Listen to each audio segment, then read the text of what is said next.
SD राज English में आपका स्वागत है। आज बिहार में 15 मार्च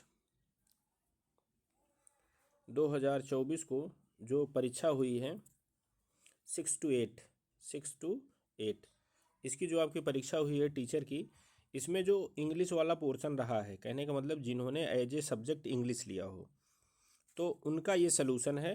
टोटल सब्जेक्ट का मैं आपका सलूशन दे रहा हूँ। इसमें आपको मैं विद रीजन सलूशन दूंगा और खैर विवादित क्वेश्चन तो मैं आपको बाद में बताऊंगा आंसर आने के बाद। अब इसमें जो है सबसे पहला जो आपका क्वेश्चन आता है 71 वाला। अब इसमें जैसे आप ये देखें, अब इस क्वेश्चन पूछने का मतलब क्या है, इस क्वेश्चन पूछने का मतलब ये है कि ग्रास की जो सिंगल यूनिट होती है उसको क्या बोलते हैं, तो उसको आप जो है ब्लेड बोलते हैं। तो इसमें आपका आंसर ए होना चाहिए।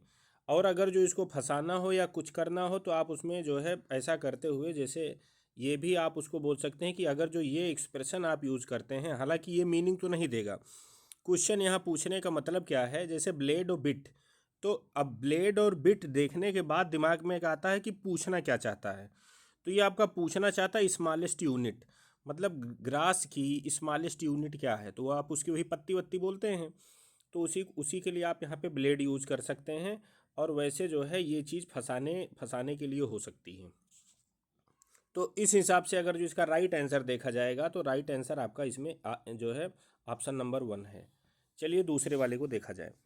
दूसरे वाले में क्या है, S A dot dot dot of sand. अब यहाँ सैंड में जो है, अब जैसे हैंडफुल आपका नहीं होना है, स्पेक आपका नहीं होना है। जब धुएं उएं का कुछ ऐसा चीज़ होती है तब उसके लिए जो हम स्पेक का यूज़ करते हैं। अब यहाँ पे आपका ग्रेन होगा। यहाँ 72 में आप ये जो है ग्रेन थोड़ा यूज़ में उतना नहीं है, लेकिन आप इसको सर्च करेंगे तो राइट आंसर इसका जो है ग्रेन ही है। तो 72 में यहाँ पे इसका राइट आंसर आपका क्या है, ग्रेन है। अब चलिए क्वेश्चन नंबर 73 पे चर्चा करते हैं। अब इसमें मैं जो ये करा रहा हूँ ये सीरीज आपकी सी वाली है। इसमें जो ये सीरीज है ये सी वाली सीरीज है, सी सीरीज का मैं आपको सॉल्व करा रहा हूँ। अब यहाँ पे आप देख रहे हैं A water dot dot dot a water A of water. तो इसमें आपका जो है पूछा गया है कि वाटर किसका हो सकता है, तो बकेट का भी होता है, drop A drop of water ये भी मीनिंगफुल है, ए ग्लास ऑफ वाटर ये भी मीनिंगफुल है। तो यहाँ पे आपके तीनों ऑप्शन राइट हैं, तीनों ऑप्शन राइट हैं। और इसमें आपका ये ऑप्शन मोर देन डी वाला आपका आएगा। बकेट भी होता है, bucket of water, A drop of water, a glass of water, ये तीनों आपके एक्सप्रेशन करेक्ट हैं। तो इस लिहाज से आपका मोर देन वन ये कहने का मतलब डी ऑप्शन, तो इसका 73 का राइट आंसर आपका डी होगा। अब चलिए 74 पे चर्चा करते हैं। A dot dot dot of dust. तो अब इसमें आपका जो है 74 में स्पेक आपका होना नहीं है, हैंडफुल आपका जो है यही, इसमें जो है ये हैंडफुल आपका बिट बिट का तो कोई मतलब है नहीं। तो यहाँ जो 74 का जो राइट आंसर होगा ये हैंडफुल ऑफ डस्ट। इसमें जो है मीनिंगफुल अप्रोप्रिएट आपका ऑप्शन नंबर बी यहाँ पे है। तो इसका 74 का राइट आंसर आपका बी है। अब चलिए 75 पे एक बार चर्चा करते हैं। ए ऑफ पेपर, तो ए पेज ऑफ पेपर ऐसा बोलना थोड़ा अव्यवहारिक लग रहा है। इसमें बेस्ट ऑप्शन आपका क्या है, इसमें best option a seat of paper भी है, ए बंडल ऑफ पेपर भी है, ये दोनों आपके करेक्ट हो सकते हैं। तो अब यहाँ पे दो ऑप्शन आपके करेक्ट निकल रहे हैं, तो दो ऑप्शन जब आपके करेक्ट निकल रहे हैं तो इसका राइट आंसर आपका डी वाला होगा। तो 75 का आपका राइट आंसर क्या है, राइट आंसर आपका डी है।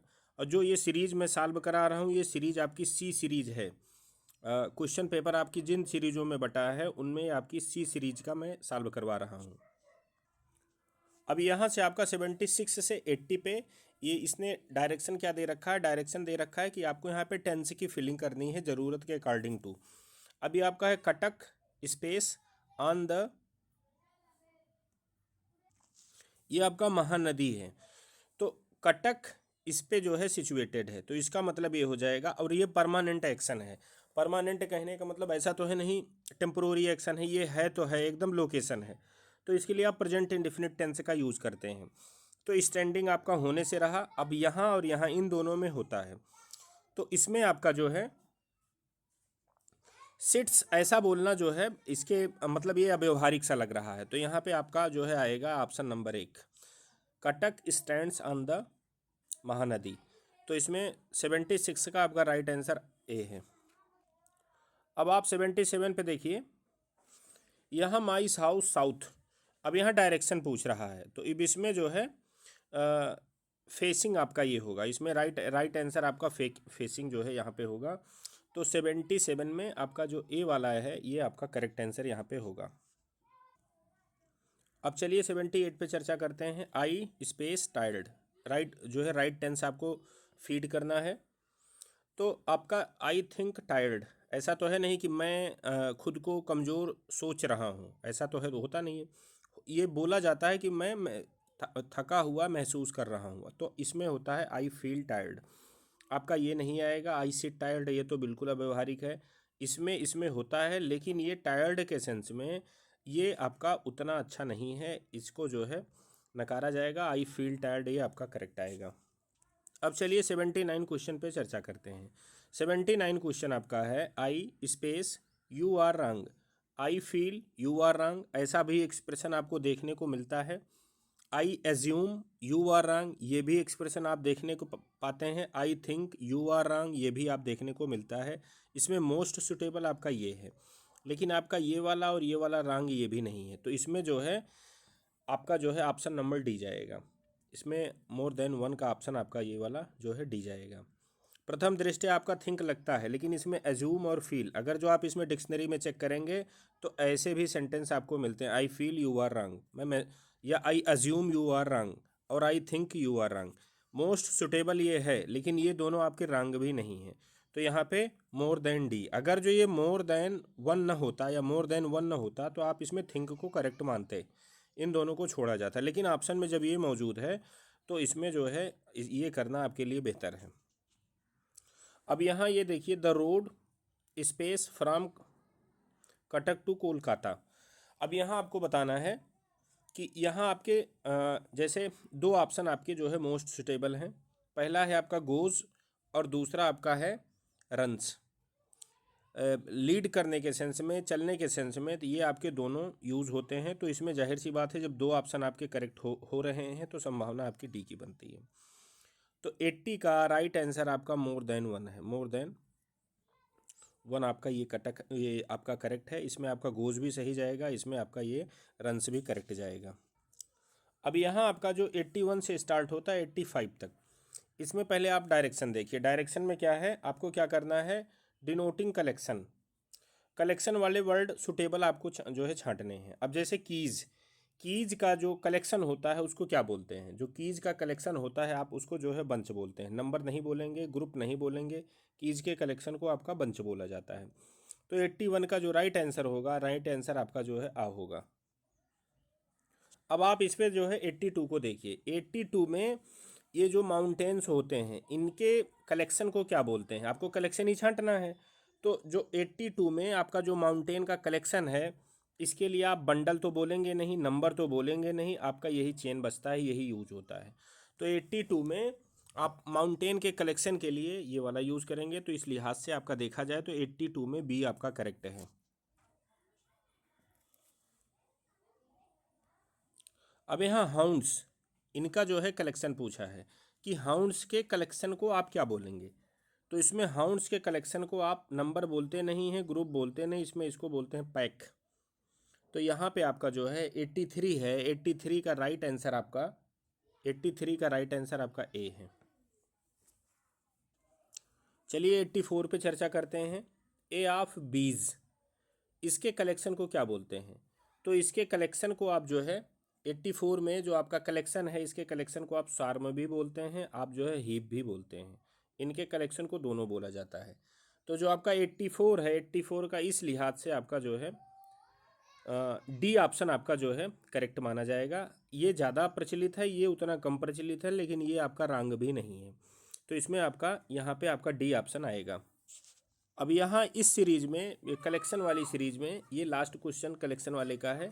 अब ये शिप्स का कलेक्शन पूछ रहा है कि इस शिप के कलेक्शन को आप क्या बोलेंगे। तो शिप के कलेक्शन को फ्लीट बोला जाता है। इसमें आप नंबर बोलेंगे नहीं, आपको ग्रुप बोलना नहीं है, इसके लिए सेट वर्ड है फ्लीट। तो 85 का इस लिहाज से आपका जो है बी वाला आंसर करेक्ट है। अब उसके बाद आपका 86 से 105 ये आपके पैसेज के हैं। तो पैसेज के आपके आंसर जो है वो वेराई करते हैं, उनका ग्रामेटिकल उससे कोई लेना देना नहीं है, आपको इसको समझना पड़ेगा, समझने के अकॉर्डिंग टू आंसर जो है आपको करना पड़ेगा। तो इसमें इसमें अनिश्चितता होने के कारण मैं इसको छोड़ रहा हूँ। 86 से 105 पैसेज वाले मैं पूरा स्किप कर रहा हूँ। अब उसके बाद जितने भी ग्रामेटिकल क्वेश्चन हैं मैं उन पे चर्चा करूँगा। तो चलिए सीधे 105 पर पहुँचते हैं हम लोग। देखिए 5 तक पैसेज था, 6 से अपने लोगों को चर्चा करनी है। अब यहाँ डायरेक्शन में आपको क्या दिया गया है, डायरेक्शन में आपको दिया है वन वर्ड एक्सप्रेशन। कहने का मतलब इसके लिए आपको वन वर्ड का एक्सप्रेशन देना पड़ेगा, और ये चल कहाँ से रहा, 106 से 112 तक। ये आपको इतने क्वेश्चन आपको वन वर्ड वाले हैं, तो हमको इंस्ट्रक्शन और डायरेक्शन पढ़ना भी बहुत ज़रूरी होता है। तो इसमें आप 106 में देख रहे हैं। अब ये वाला क्वेश्चन 106 वाला आपका बड़ा इंटरेस्टिंग है। One who knows many languages. तो इसमें जो है जो रटे रटाए सेंटेंस, जो रटा रटाया एकदम है, रटा रटाया कैच वाला, वो आपका लिंग्विस्ट है। इसके साथ साथ आपका ऑप्शन नंबर सी भी यहाँ पे करेक्ट है, पॉलीग्लॉट। पॉलीग्लॉट, अब जैसे यहाँ नोज मैनी लैंग्वेज, तो लैंग्वेज में जो आप इसके लिए जो एकदम जिसको जो है लैंग्वेज की जानकारी हो, जानकारी होने का मतलब उसको बोलते हैं लिंग्विस्ट। लेकिन पॉलीग्लॉट का मतलब क्या होता है, पॉलीग्लॉट का मतलब होता है जो लैंग्वेज को जानता हो, जो लैंग्वेज को यूज कर सकता हो, उसको राइट कर सकता हो। तो तीनों क्वालिटी इसमें आती है, जानना, राइट करना और उसमें जो है यूज़ करना, इसको पॉलीग्लॉट बोलते हैं। तो ये आपका क्वेश्चन विवादित हो सकता है। अब इसमें अगर जो हमारी मानी जाए तो इसमें राइट आंसर आपका डी होना चाहिए। रेफरेंस के लिए इसमें आप ऑक्सफोर्ड डिक्शनरी में आप इसको देख सकते हैं, यहाँ पे भी नोज वर्ड यूज़ हुआ है। आप ऐसा देखेंगे, नोज वर्ड जो कहने का मतलब लैंग्वेज की जानकारी है वो इसके पास भी है। तो आपका जो है यहाँ पे जो है हो सकता है बोर्ड प्रथम दृष्टया इसको माने, ये भी आपका गलत नहीं है। तो यहाँ पे जो आपका राइट आंसर होना चाहिए मेरे अकॉर्डिंग टू वो आपका डी होना चाहिए। अब चलिए 107 पे चर्चा करते हैं। हार्ड टू प्लीज़, इसके लिए वन वर्ड आपको बताना है, हार्ड टू प्लीज़। तो हार्ड टू प्लीज़ को जो है फास्टिडियस बोलते हैं। इकोसेंट्रिक आपका ये होगा नहीं, पेसिमिस्ट ये आपका होगा नहीं, आपका यही है हार्ड टू प्लीज़। अब चलिए नेक्स्ट क्वेश्चन देखते हैं। अब ये देखिए बड़ा ही चर्चित क्वेश्चन है, one who believes in existence of God. इसके लिए थीस्ट जो है टर्म यूज हुआ जाता है, सेंट उसको बोलते नहीं, एथीस्ट ऐसा कोई है ही नहीं। तो इसमें आपका राइट आंसर जो है 108 का राइट आंसर आपका ए वाला है। चलिए 109 पे चर्चा करते हैं। अब इसमें ये पूछा गया है, 109 में आपसे पूछा गया है, one who is indifferent to pleasure or pain. Pleasure और पेन से जो है जिसका कोई वास्ता ना हो, इसका मतलब ये हो गया कि सुख दुख ज़्यादा उसको परेशान न करता हो। तो सुख दुख जिसको परेशान नहीं करता है उसको आपका जो है ऑप्टिमिस्ट नहीं है। इसके लिए बेस्ट आपका जो है जो आंसर है वो है स्टोइक। ये आपका राइट आंसर है। मतलब सुख का भी उसके ऊपर ज़्यादा प्रभाव नहीं पड़ता है और दुख का भी ज़्यादा प्रभाव नहीं पड़ता है। कहने का मतलब ऐसा नहीं कि सुख आ जाए तो सुख में वो मतलब एकदम पागल हो जाए, और दुख आ जाए तो पता चला दुख में भी पागल हो जाए, ऐसी वो स्थिति नहीं है। सुख दुख में जो समान रहता है उसको स्टोइक बोलते हैं। अब इसमें चलिए नेक्स्ट क्वेश्चन पे चर्चा करते हैं 110 पे। Resulting in death, resulting in death. तो डेथ में किसी की परिणति हो जाना, इसके लिए आपका जो है डेथ में परिणति होने के लिए यहाँ पे जो टर्म आप यूज कर सकते हैं, फैटल भी यूज कर सकते हैं, मार्टल भी यूज कर सकते हैं। कहने का मतलब मार्टल उस टाइप के घाव को या चीज़ों को या डिजीज़ को बोलते हैं जो डेथ तक आपको पहुंचा देती है या जो डेथ में आपका रिजल्ट करवा देती है। तो यहाँ पे इसके लिहाज से आपका ऑप्शन नंबर आपका डी करेक्ट होना चाहिए। तो ये भी फैटल, ये तो चिर परिचित है, मार्टल भी यहाँ पे आपका राइट आंसर है। तो 110 में आपको जो है डी को चूज करना है। चलिए नेक्स्ट क्वेश्चन देखते हैं। अब 111 वाला जो क्वेश्चन आपका है, इस पे ये पूछा गया है, नोइंग एवरीथिंग, हर चीज़ को जानने वाला, मतलब ऐसा इंसान जिसको लगभग लगभग हर चीज़ की जानकारी हो। तो इसके लिए जो है ओमनीसेंट ये टर्म आप जो है यूज़ करते हैं। ओमनी प्रेजेंट का मतलब होता है कि हर जगह प्रेजेंट रहने वाला। ओमनी पोटेंट का मतलब ये होता है कि सर्वशक्तिमान, पोटेंसी जिसकी बहुत ज़्यादा हो। तो ये आपका होना नहीं है, ये होना नहीं है, आपका यही राइट आंसर होगा, आपका ये वाला राइट आंसर होगा। अब इसमें जो है one who lives on vegetables, इसका जो है आपको देखना है। तो वेजिटेबल पर जो लिव करता हो, कहने का मतलब जो वेजिटेबल खा करके ही अपना जीवन व्यतीत करता हो, या कहने का मतलब जो नॉनवेज यूज़ मत करता हो, तो उसको वेजिटेरियन बोलते हैं। तो यहाँ पे 112 में राइट आंसर आपका फर्स्ट है। अब 113 से आपका 113 से 117 तक ये एक्टिव पैसिव का आपका जो है खेल शुरू होता है। तो यहाँ पे आपका जो है एक्टिव में सेंटेंस दिए हैं, उनको आपको पैसिव में कन्वर्ट करना है। People have seen Wolves in the street, तो इसमें आपको आपका ये है, आपका ये सीन वुल्व्स ये आपका हो गया ऑब्जेक्ट, वुल्व्स आपका ऑब्जेक्ट हो गया। तो सबसे पहले इसको होना चाहिए। तो देखिए पहले वाले में आपका ये यहाँ पे है, दूसरे वाले में यहाँ पे है, तीसरे वाले में भी है। तो इस हिसाब से जो है ऑब्जेक्ट के अकॉर्डिंग टू सब्जेक्ट बनने के हिसाब से सही है। अब उसके बाद एक्टिव पैसिव में टेंस का चेंज नहीं होता है। वर्ब वर्ब में चेंजिंग होती है, सिंगुलर प्लूरल हो सकता है, लेकिन टेंस का चेंज नहीं हो सकता है। तो जाहिर सी बात है वुल्व्स है, हैब यहाँ पे है, तो यहाँ पे भी हैब आएगा। तो आप देख रहे हैं हैब यहाँ पे आपको मिल रहा है, आर यहाँ मिल गया, इस लिहाज से ये आपका कट गया। और यहाँ आप हैड देख रहे हैं, इस लिहाज से आपका ये कट गया। तो मुझे आगे पढ़ने की ज़रूरत भी नहीं है, इसका राइट आंसर आपका यही होगा। लेकिन इसमें जो है नन ऑफ द एबव ये भी दिया है, तो हो सकता है कि इसमें भी आगे इरर हो, तो मुझे इसको अब पूरा पढ़ना पड़ेगा। जब इस टाइप के आपके ऑप्शन आते हैं तो सेंटेंस को आपको पूरा पढ़ना पड़ता है। अगर जो ये ऑप्शन न होता तो मैं बिना पढ़े एक ए पे टिक करके मैं आगे निकल जाता। तो मुझे अब देखना है।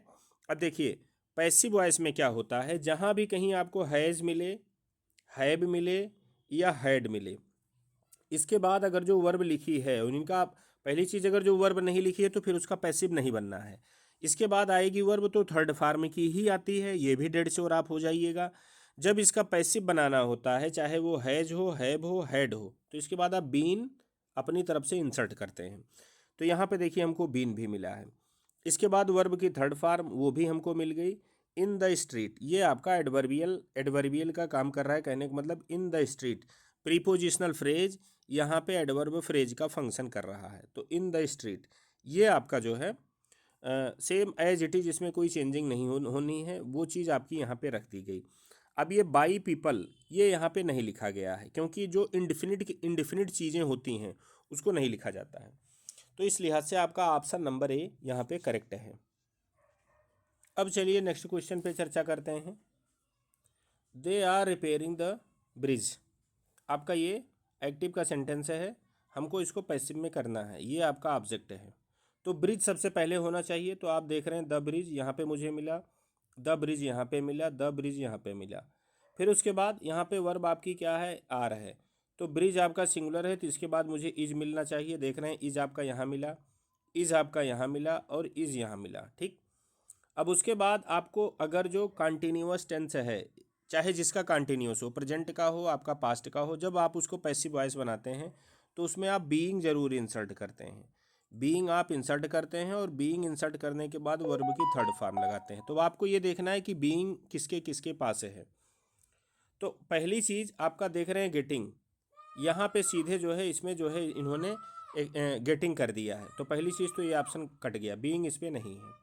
यहाँ पे भी आपको बीइंग नहीं मिल रहा है, ये ऑप्शन भी कट गया।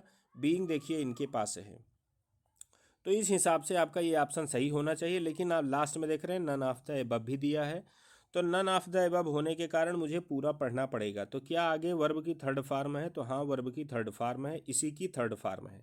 चलिए ये करेक्ट यहाँ तक हो गया। अब ये बाई देम आप ये सोचेंगे, लेकिन अभी हमने आपको बताया कि प्लूरल या इंडिफिनिट की जो चीज़ें होती हैं उसको हम नहीं लिखते हैं। तो यहाँ पे ये चीज़ नहीं होनी चाहिए। इस हिसाब से आपका ये 114 का सी एकदम करेक्ट है। चलिए नेक्स्ट क्वेश्चन पे चर्चा करते हैं। दे ब्रोक द विंडो, अब इसमें ये आपका हो गया ऑब्जेक्ट, ये तो सब्जेक्ट बनेगा। तो देखें विंडो आपका यहाँ पे है, विंडो आपका यहाँ पे है, विंडो यहाँ पे है। अब ब्रोक ये V2 है, वर्ब की सेकंड फॉर्म है। तो वर्ब की सेकंड फॉर्म बिना ऑक्सिलरी वर्ब के आपका जो है पैसिव बनेगा नहीं। तो अब ब्रोक है, इसका जो ऑक्सिलरी वर्ब आप या तो वाज यूज़ करेंगे या तो वर यूज़ करेंगे। विंडो सिंगुलर है तो वाज आएगा, तो आप देख रहे हैं वाज आपको यहाँ मिला, इज़ यहाँ पे मिल रहा है, तो ये तो बिल्कुल कट गया। अब यहाँ पे आप वाज देख रहे हैं, यहाँ पे भी सही हो सकता है, तो आपका एक ये सही हो सकता है, आपका एक ये सही हो सकता है। इसमें आपके दो सही हो सकते हैं। अब चलिए आगे बढ़ते हैं। अब थर्ड फार्म ये हमको यहाँ पे मिला, थर्ड फार्म यहाँ पे भी मिला। अब उसके बाद यहाँ पे क्या है, बाई समवन। तो पहली चीज़ तो ये by someone, by anyone, by plural जैसी चीज़ों को नहीं लिखा जाता है। दूसरी चीज़, अगर जो आपको लिखना भी है तो जो चीज़ बाई देम लिखा है, सॉरी बाई दे था, तो यहाँ पे आप बाई देम लिखे होते। आप यहाँ पे बाई समवन कर रहे हैं, इसलिए ये ऑप्शन पूरा कट गया आपका। अब इसमें आपका जो राइट आंसर होगा, राइट आंसर आपका यही ए होगा। ये आपका द बेस्ट है, क्योंकि प्लूरल की चीज़ों को लिखा नहीं जाता है, यहाँ पे लिखा भी नहीं गया है, और पैसिव वॉइस आपका बना भी है। तो इस हिसाब से आपका 115 में ऑप्शन नंबर ए करेक्ट है। अब चलिए इसके बाद जो है 116 को देखते हैं, इसको पैसिव बनाना है हमको।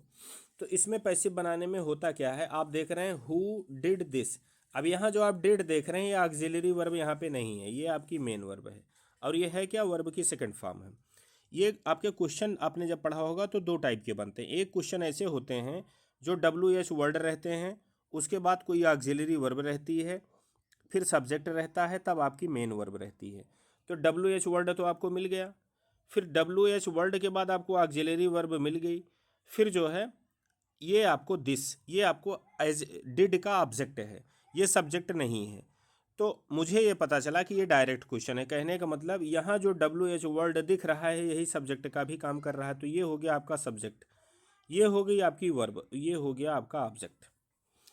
तो अब जब इसका आप क्वेश्चन बनाएंगे तो क्वेश्चन बनाने में नियमता तो इस दिस को सबसे पहले आना चाहिए, लेकिन आपको क्वेश्चन भी बनाना है, तो क्वेश्चन बनाने में आप WH वर्ड का यूज़ करते हैं। तो होता क्या है, जैसे ये हु है, ये सब्जेक्ट का काम करेगा तो लास्ट में ये चला जाएगा, आप इसको लास्ट में लाएंगे यहाँ पे। ये ऑब्जेक्ट है तो ये सबसे पहले आएगा, और बीच में ये वर्ब की सेकंड फॉर्म है, तो आप यहाँ पे या तो वाज यूज़ करेंगे या तो वर यूज़ करेंगे, और उसके बाद वर्ब की थर्ड फॉर्म आप यूज़ करेंगे। तो वाज वर, थर्ड फॉर्म आपका डिड है, तो डिड का आपका थर्ड फॉर्म जब ले जाएंगे तो डू से बना है, डू डिड डन, तो यहाँ पे आपका डन आएगा। तो अब आपको सर्च क्या करना है, सर्च यही करना है कि दिस यहाँ आना चाहिए, हु इधर जाना चाहिए, इधर आना चाहिए। तो लेकिन अब हु लास्ट में तो जाएगा नहीं, क्योंकि आपको क्वेश्चन बनाना, तो हु को फिर फ्रंट पे लाते हैं, हु को यहाँ पे फिर लाते हैं। तो इसमें दो कंडीशन होती है, या तो आप हु लिखेंगे तो ये बाई प्रीपोजिशन इसके पहले नहीं लिखेंगे, क्योंकि प्रीपोजिशन के बाद जो नाउन प्रोनाउन आते हैं वो हमेशा ऑब्जेक्टिव केस में ही होने चाहिए। तो आप देख रहे हैं ये ऑब्जेक्टिव केस में है, ये भी आपका ऑब्जेक्टिव केस में है, ये सब्जेक्टिव केस में है, इनको तो काट ही दीजिए। अब ये इन्हीं दो पे हम चर्चा करते हैं। By home, by home.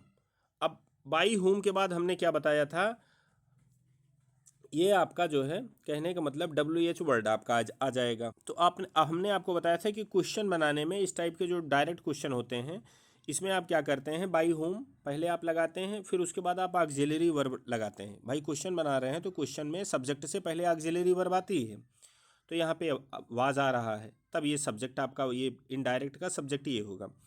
ये गलत इसलिए है क्योंकि यहाँ पे ऑक्सिलरी वर्ब आपकी इधर लगी है, सब्जेक्ट के बाद लगी है, तो ये इस लिहाज से आपका गलत हो जाएगा। तो यहाँ वाज आपको मिल रहा है दिस, और ये लास्ट में देख रहे हैं वर्ब की थर्ड फॉर्म। तो इसमें जो राइट आंसर है आपका, राइट आंसर 116 का बी है।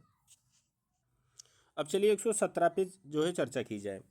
अब 17 में आपका क्या है,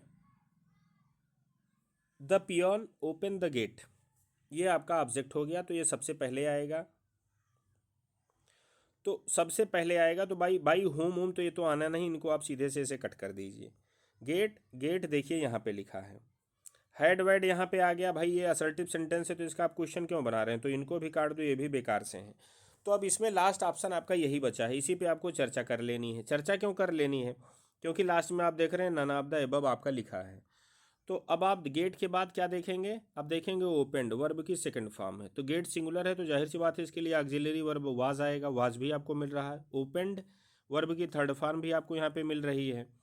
अब उसके बाद पियन, ये सिंगुलर है तो जाहिर सी बात है अब इसको लिखेंगे बाई पियन, ये आपका करेक्ट है। तो इस लिहाज से 117 में कोई कमी नहीं है, 117 ही इसका राइट आंसर है। अब डायरेक्ट वो एक्टिव पैसिव का आपका जो है ख़त्म हो चुका है। अब 118 से 125 तक ये आपके प्रीपोजिशन वाले सेगमेंट शुरू हो जाते हैं। तो प्रीपोजिशन वाले सेगमेंट में प्रीपोजिशन की हमको यहाँ से फिलिंग स्टार्ट करनी है। ही डाइड ऑफ, तो यहाँ पे आपका ऑफ प्रीपोजिशन यहाँ पे करेक्ट होगा। थ्रू आना नहीं है, इन आना नहीं है, आपका राइट आंसर यहाँ पे ये है। अब 119 में आपको देखना है he is looking a thing, तो लुकिंग फॉर ये आपका जो है राइट आपका ये जो है ये चीज़ आएगा। ए वाला option he is looking for a thing, यहाँ पे राइट आंसर आपका ये फॉर आना है। 119 में आप जो है ऑप्शन नंबर 1 को टिक करेंगे। अब चलिए 120 पे चर्चा करते हैं। There is a cow field, तो यहाँ आपको जो है यहाँ पे आपको इन भरना है, क्योंकि फील्ड ऐसे होती है तो फील्ड के अंदर है, तो एक दायरे के अंदर जब कोई चीज़ होती है तो आप वहाँ पे इनका यूज़ करते हैं। There is a cow in the field, समझ रहे हैं। अब इस नेक्स्ट क्वेश्चन पे इसके बाद चर्चा किया जाता है। अब यहाँ पे आप देखें passengers should be time for their train, तो अब होता क्या है पहले आप इसको समझिए। पैसेंजर को ट्रेन के लिए समय पर होना चाहिए, एग्जैक्ट एकदम टाइम, तो एग्जैक्ट टाइम पे भी हो सकता है और आप समय से पहले भी हो सकते हैं कि पैसेंजर्स को जो निर्धारित समय है, जब निर्धारित समय पर आप पहुंचेंगे तभी तो ट्रेन पकड़ पाएंगे, तो पहले भी पहुंच जाना वो बेहतर होता है। तो यहाँ पे दोनों सेंस के अकॉर्डिंग टू आपका करेक्ट है। Passengers should be in time for their train, मतलब जो निर्धारित समय है उसके पहले आपको ट्रेन पे पहुंच जाना है, तो उस लिहाज से आपका इन भी करेक्ट है, आन भी करेक्ट है। तो यहाँ आपका ऑप्शन नंबर डी होगा, more than one of the above. यहाँ पे आपका 121 में आप डी को टिक करेंगे। अब चलिए 122 पे चर्चा करते हैं। 122 में है आई एम सॉरी, यहाँ पे आपका क्या है आई एम सॉरी। अब इसमें सॉरी में आप जो है I am sorry for getting the tickets, अब ये आप देख रहे हैं लास्ट में आपका आईएनजी फॉर्म है, कहने का मतलब वर्ब से आप इसको बनाए हैं। तो यहाँ पे आप जो है ए भी ऑप्शन नंबर यूज कर सकते हैं, सी भी आपका यूज कर सकते हैं, यहाँ पे दोनों इक्वली करेक्ट है। सारी फॉर समथिंग होता, सारी फॉर डूइंग समथिंग होता है आपका, सारी अबाउट डूइंग समथिंग होता है। तो यहाँ पे आपका फॉर भी करेक्ट है, यहाँ पे आपका अबाउट भी करेक्ट है, तो इस लिहाज से आपका ऑप्शन नंबर यहाँ पे डी करेक्ट होगा। आप इसमें 122 में डी को करेक्ट करेंगे। अब चलिए 123 पे चर्चा करते हैं। कुड यू ट्रांसलेट दिस, अब यह ये तो फिक्स है, इसमें आप जो है इनटू करेंगे। Could you translate this into Greek for me, अब यहाँ पे आपका इनटू आपका आएगा। 124 पे जो है चर्चा किया जाए। Try to be polite uncle Richard for once, अब यहाँ पे आपका ये आपका जो है पोलाइट के बाद आप टू यूज़ करते हैं, टू आपका ये सही है। विद आपका यूज़ नहीं होता, ये इनकरेक्ट है आपका, ये भी आपका इनकरेक्ट है। तो यहाँ पे राइट आंसर आपका सी आना चाहिए, यहाँ पे राइट आंसर आप सी को टिक करेंगे। 124 में आपको जो है टू को टिक करना है, सी ऑप्शन नंबर को आपको जो है टिक करना है। नेक्स्ट पे चर्चा किया जाए 125 पे। 125 में आप देख रहे हैं there is a mistake page 120, तो जैसे मान लीजिए ये पेज है, किताब के परिप्रेक्ष्य में जब आप बातचीत करेंगे तो किताब के परिप्रेक्ष्य में बात करेंगे, तो यहाँ दिया है 125 पेज पर गलती है, तो ऐसी सिचुएशन पर आप आन का यूज़ करते हैं। और पेज के रिगार्डिंग आप एट का भी यूज़ करते हैं, लेकिन कब, जब पर्टिकुलर इसी एक ही पेज की बात हो, एक ही पेज की बात हो और उस पर यह बताया जाए कि जैसे there is a point at the top of the page, तो मतलब पेज के टॉप पर, पेज के बॉटम पर, पेज के साइड पर, मतलब पेज के अंदर ही कोई लोकेशन बतानी हो, तब आप उसके लिए एट का यूज़ करते हैं। लेकिन आन का यूज़ तब करेंगे बुक के रिगार्डिंग। तो यहाँ आपका जो है बुक के रिगार्डिंग बात हो रही है, यहाँ पे आपका राइट आंसर आपका 125 में ए होगा। राइट आंसर आप यहाँ पे राइट ऑप्शन आपका यहाँ पे 125 में ऑप्शन नंबर ए होगा। चलिए नेक्स्ट क्वेश्चन पे चर्चा किया जाए। अब डायरेक्शन पढ़िए 126 से 130 के बीच में आपको करना क्या है, आइडोमेटिक यूजेज आपको जो है इनके अकॉर्डिंग टू आपको आंसर करना है। अब आप यहाँ पे देखिए what is the meaning of blow out. Blow out का अब इनमें से आपको आइडेमेटिक जो है मीनिंग निकालनी है।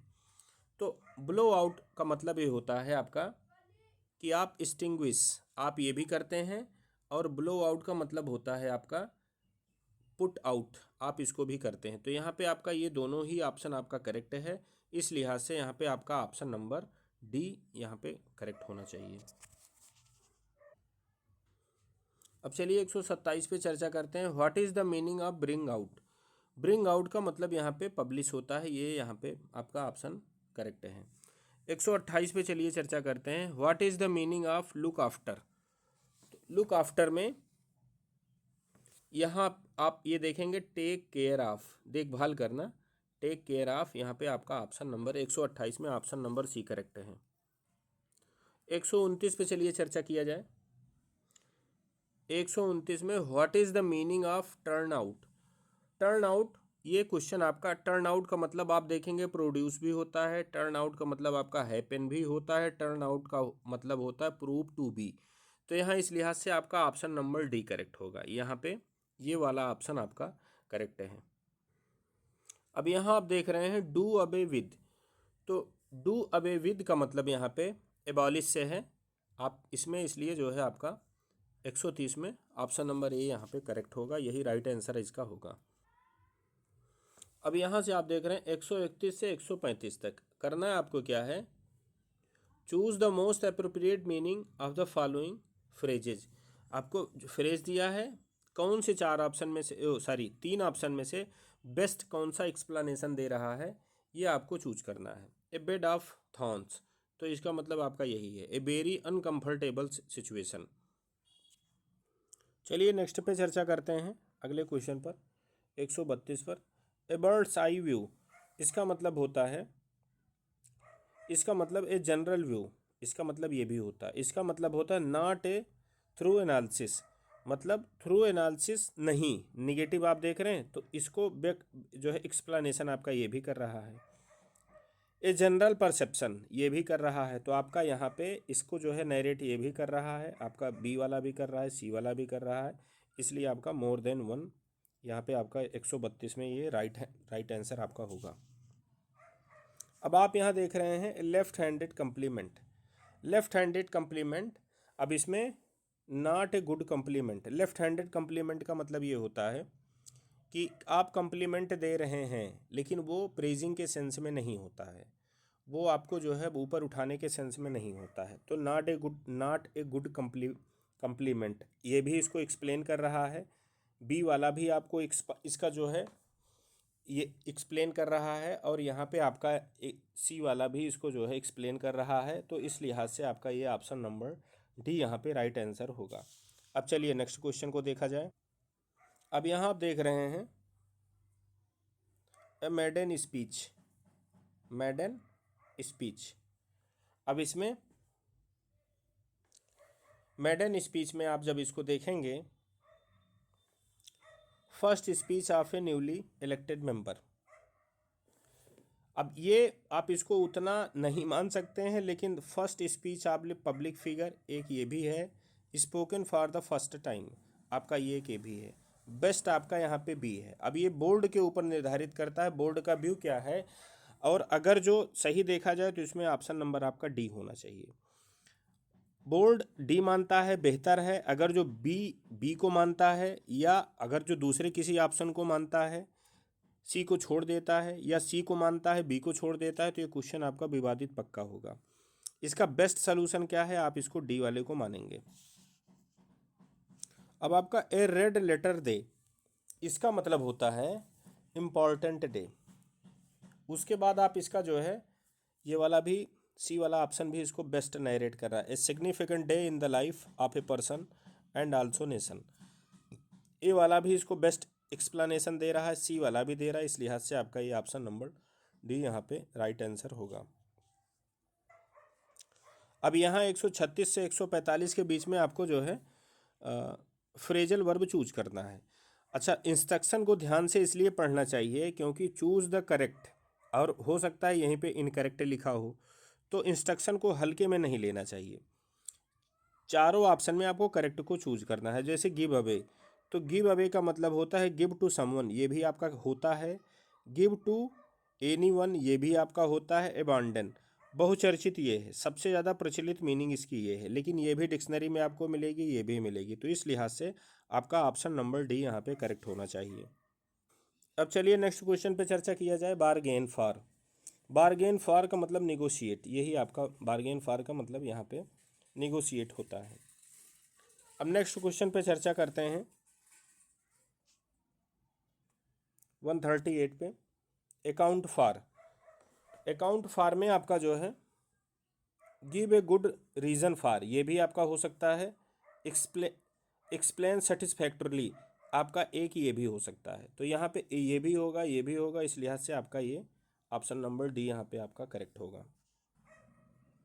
अब आप यहाँ पे देखेंगे एक आपका आंसर बैक, आंसर बैक का मतलब होता है तुरंत लगे हाथ जवाब दे देना। इसमें जल्दबाजी या क्विकनेस भी छिपी होती है। तो गिव ए रिप्लाई, आपका मन हो ये भी हो सकता है, लेकिन ये नहीं है क्योंकि इसमें क्विक जैसी कोई चीज़ नहीं है। आंसर ए रिप्रूफ इमीडिएटली, तो यहाँ पे आपका राइट आंसर 139 का आपका यही होगा। अब चलिए 140 पे चर्चा कर लेते हैं। बर्न डाउन, बर्न डाउन का मतलब होता है डिस्ट्रॉय भी होता है, सेट फायर भी होता है, डिस्ट्रॉयड कंप्लीटली बाय फायर, आपका ये भी होता है। तो यहाँ पे तीनों मीनिंग 140 का सपोर्ट कर रही हैं, इस लिहाज से आपका राइट आंसर क्या होगा, ये डी वाला।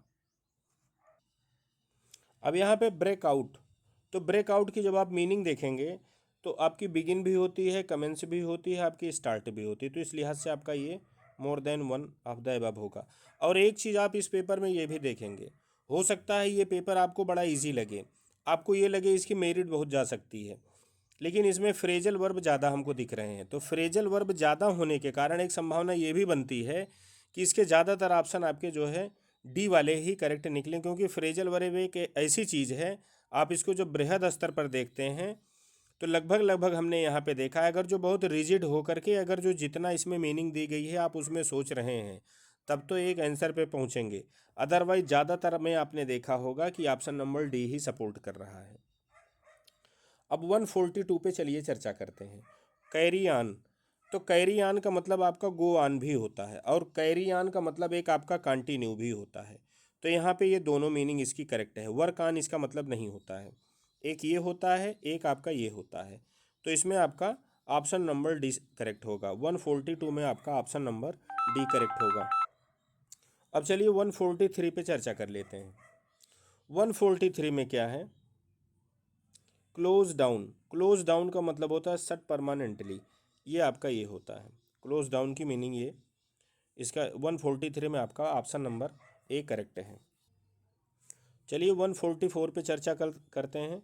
क्लोज इन, क्लोज इन का मतलब होता है कम नियरर, यहाँ पे ये आपका ऑप्शन नंबर सी करेक्ट होगा। अब इसमें चलिए 145 पे चर्चा करते हैं। कम राउंड, तो कम राउंड में यहाँ पे ऑप्शन नंबर सी यहाँ पे रिकवर, ये हो सकता है आपका बेस्ट ऑप्शन, यहाँ ये भी है। और आपका जो है come to a place, secondary meaning इसकी ये भी निकल रही है। तो कम राउंड, अब रिकवर ये तो होता ही होता है, प्रचलित है, लेकिन ये भी करेक्ट होता है। तो ज़्यादा संभावना बनती है बोर्ड इसी को माने, लेकिन आप ये मान के चलिएगा इसका सही से देखा जाएगा, या अगर जो कोई आप इसको मार के आए हो, या आपको इस क्वेश्चन को यफ करवाना हो, या डी वाले ऑप्शन को कराना हो, तो ओबियसली हमारे पास इसके प्रूफ हैं। आप अगर जो ज़रूरत पड़ेगी तो बताइएगा। आपको जितने भी क्वेश्चन हमने बताए हैं सबको विद प्रूफ हमने बताया है, वो भी अथेंटिक डिक्शनरीज का प्रूफ हमारे पास है। अगर जो आप बोलेंगे, व्हाट्सअप नंबर अभी मैं आपको जो है इनबॉक्स में अपने दे दूंगा, वहाँ पे आप उस पर जो है मैसेज करके हमसे प्रूफ भी ले सकते हैं। तो इसमें हमारे हिसाब से ऑप्शन नंबर डी पे करेक्ट होगा, जो हमको तथ्य मिले हैं। यहाँ पे डी ऑप्शन आपका करेक्ट है।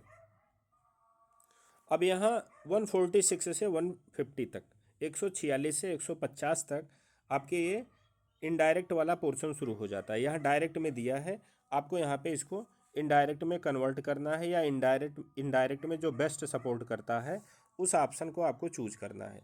अब चलिए इसमें जो है 146 क्वेश्चन को देखते हैं। I never eat meat he explained, तो जब आप इनडायरेक्ट डायरेक्ट से इनडायरेक्ट बनाते हैं, अगर जो ऐसे लिखा जाता है तो आप इसको सीधा कर देते हैं। तो ही एक्सप्लेन्ड, इधर कोई चेंज होता नहीं, तो देखिए ही एक्सप्लेन्ड।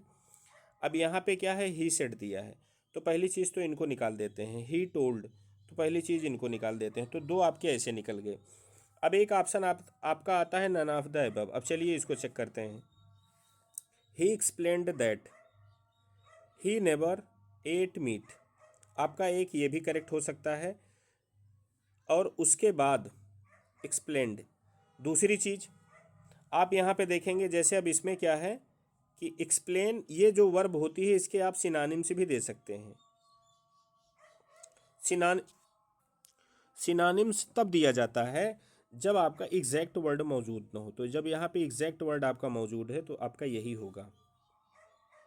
ये आपका होने से रहा, ये आपका होने से रहा, तो इसमें आपका 146 में ऑप्शन नंबर ए करेक्ट है। चलिए नेक्स्ट पे चर्चा किया जाए। I am waiting for Ann he said, सीधा किया जाएगा। ही सेड, ही टोल्ड, इसको पहले निकाल दीजिए। ही सेड इसको रखिए और इन्हीं दो पे हम चर्चा करेंगे। अब इसमें क्या है, ही सेड, अब ये आपका क्या है, आई है, तो आई जो है ही के अकॉर्डिंग टू चेंज होगा, तो यहाँ पे ही हो जाएगा। अब आप यहाँ देख रहे हैं पास्ट टेंस है, तो पास्ट टेंस है तो जाहिर सी बात है इसका भी टेंस चेंज होगा। तो जहाँ पे इन्होंने इज लिखा है यहाँ पे वाज होना चाहिए, तो इस लिहाज से ये भी कट गया। अब बचा ये वाला आपका, ये वाला बचा आपका, he said he was waiting for Ann. अब आपको यहाँ आप इसको दैट रखें और चाहे दैट हटा दें, कोई इससे अंतर नहीं होता है, इसीलिए इसको यहाँ पे देखिए ब्रैकेट में दिया है। तो यहाँ पे आपका 147 में ऑप्शन नंबर सी आपका करेक्ट है। चलिए 148 पे चर्चा करते हैं। I look it in home with me she said, तो सबसे पहले मुझे देखना है सी सेड। सी सेड यहाँ मिला, सी टोल्ड मिला, आप इसको कट कर दें। सी सेड आप इसको रहने दीजिए। अब उसके बाद आप देखना है यहाँ पे पास्ट टेंस है, तो जाहिर सी बात है आपका जो है इधर भी टेंस चेंज होगा। और पहली चीज़ तो आपको प्रोनाउन चेंज करने हैं।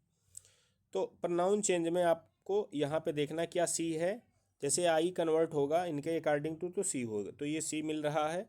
दूसरे वाले में इसमें भी सी मिल रहा है, तो कहने का मतलब अभी थोड़ा एक स्टेप मुझे और आगे चेक करना पड़ेगा। अब यहाँ आप देख रहे हैं टुक, वर्ब की सेकंड फॉर्म है, मतलब पास्ट इंडेफिनिट टेंस, तो पास्ट परफेक्ट में बदलेगी। यहाँ देखिए पास्ट परफेक्ट, यहाँ भी पास्ट परफेक्ट, यहाँ तक सब सही जा रहे हैं। फिर इसके बाद इट, थर्ड पर्सन प्रोनाउन है, कोई चेंज नहीं होता, देखिए यहाँ पे इट, यहाँ पे इट। होम नाउन है, कोई चेंज नहीं होता है, होम यहाँ पे भी है, होम यहाँ पे भी है, नो चेंज। विद प्रीपोजिशन पे भी कोई चेंज नहीं, प्रीपोजिशन यहाँ पे भी है, प्रीपोजिशन आपका यहाँ पे भी है। उसके बाद आप यहाँ पे क्या देख रहे हैं, मी आपका फर्स्ट पर्सन प्रोनाउन है, ये सी के अकॉर्डिंग टू चेंज होगा। आपका फर्स्ट पर्सन प्रोनाउन सब्जेक्ट के अकॉर्डिंग टू चेंज होते हैं, तो ये चेंज होके क्या बन जाएगा, आपका हर बन जाएगा। समझ रहे हैं? तो आप हर यहाँ पे भी देख रहे हैं, हर यहाँ पे भी देख रहे हैं। अब ये दैट आप यहाँ चाहे लगाइए और चाहे दैट ये यहाँ के जैसे न लगाइए, इस लिहाज से आपके ये भी करेक्ट है और आपका ऑप्शन नंबर सी भी करेक्ट है। यहाँ पे दोनों ऑप्शन आपके करेक्ट हैं। तो यहाँ पे more than one of the above, ये भी, ये ऑप्शन नंबर डी यहाँ पे आपका करेक्ट होगा। 148 में आपका डी करेक्ट है। ए और सी दोनों करेक्ट हैं, इसलिए मुझे डी चुनना पड़ रहा है। चलिए इन पे चर्चा करते हैं। ही said I will be in Paris on Monday. अब ही सेड पहले आपने यहाँ देखा, चलिए इनको रखते हैं। ही सेड इनको भी रखा जाएगा, ही सेड इनको भी रखा जाएगा। फर्स्ट पर्सन प्रोनाउन है, इनके अकॉर्डिंग टू चेंज होगा, आप ही बन जाएगा। तो देखिए यहाँ पे ही मिला, चलिए इनको भी रखते हैं। ही यहाँ पे मिला, ये भी करेक्ट है। ही यहाँ पे मिला, ये भी करेक्ट है। अब उसके बाद ही है, तो अब यहाँ पे आई के साथ विल है, तो विल का पास्ट क्या होगा, वुड। तो वुड आपको यहाँ पे मिल रहा है, शुड यहाँ पे मिला, आप इनको काट दीजिए, इनको कट कर दीजिए। ऐसे नहीं, ये समझिए बाहर हो गए क्राइटेरिया से। ही सेल, ये भी क्राइटेरिया से बाहर हो गए। तो अब यहाँ से दो ऑप्शन आपके सामने ख़त्म हो गए, सिर्फ एक ऑप्शन आपका बचा। अब नन ऑफ द एबव है, तो मुझे इसको फाइनल लास्ट तक चेक करना पड़ेगा। तो बिल का पास्ट आपका वुड हो गया, बी में कोई चेंजिंग नहीं होता है, यहाँ पे भी इन पेरिस यहाँ पे भी है, be in Paris on Monday आपका यहाँ पे भी है। तो आपका ये 149 का ऑप्शन नंबर ए आपका करेक्ट होगा। अब यहाँ पे 150 पे चर्चा किया जाए। He said I have been waiting for ages. तो ही सेड, यहाँ पे मुझे ही सेड मिला, यहाँ पे ही सेड मिला, ही टोल्ड मिला, इनको कट कर दीजिए। ये ऑप्शन आपके यहीं से पहले ही स्टेप में ये गायब हो गए। दूसरा आपको क्या देखना है, यहाँ पे मुझे आई मिल रहा है, तो ये इनके अकॉर्डिंग टू चेंज होगा, ही होगा। तो यहाँ पे भी देख रहे हैं ही है, यहाँ पे भी देख रहे हैं आप ही है। हैव बीन वेटिंग, तो ये हैव का हैड में कन्वर्ट होगा क्योंकि इधर पास्ट टेंस है, तो हैड बीन वेटिंग ये आपका करेक्ट है। और आपका ये करेक्ट है, हैड बीन वेटिंग, ये भी आपका करेक्ट है। यहाँ तक सही गया। अब आप अगला स्टेप यहाँ देख रहे हैं फार, तो फार मुझे यहाँ पे भी मिला, फार मुझे यहाँ पे भी मिला। एजेज आप यहाँ देख रहे हैं और एजेज आपका जो है यहाँ पे भी है, एजेज यहाँ पे भी है, तो इस हिसाब से आपका ये भी करेक्ट है, ये भी करेक्ट है। इनमें अंतर क्या है कि इनमें ये जो कंजंक्शन है आपको दिख रहा है, इसमें ये हिडन है। तो ये सामान्य सी चीज़ है, आप कंजंक्शन दिखा भी सकते हैं, नहीं भी दिखा सकते हैं, कोई दिक्कत नहीं है। तो यहाँ पे आपके दोनों करेक्ट हैं, तो इस लिहाज से आपका यहाँ पे ऑप्शन नंबर डी करेक्ट है। थैंक्स। अच्छा लगेगा तो आप इसको सब्सक्राइब कर लीजिएगा। ऑनलाइन क्लास के अगर जो आप इच्छुक होंगे, आपके लिए आप जो है संपर्क नंबर अभी हम इस पे जो है प्रोवाइड कराएंगे, आप उस पर चाहें तो हमको मैसेज करके आप हमारी ऑनलाइन क्लास भी ज्वाइन कर सकते हैं। थैंक्स।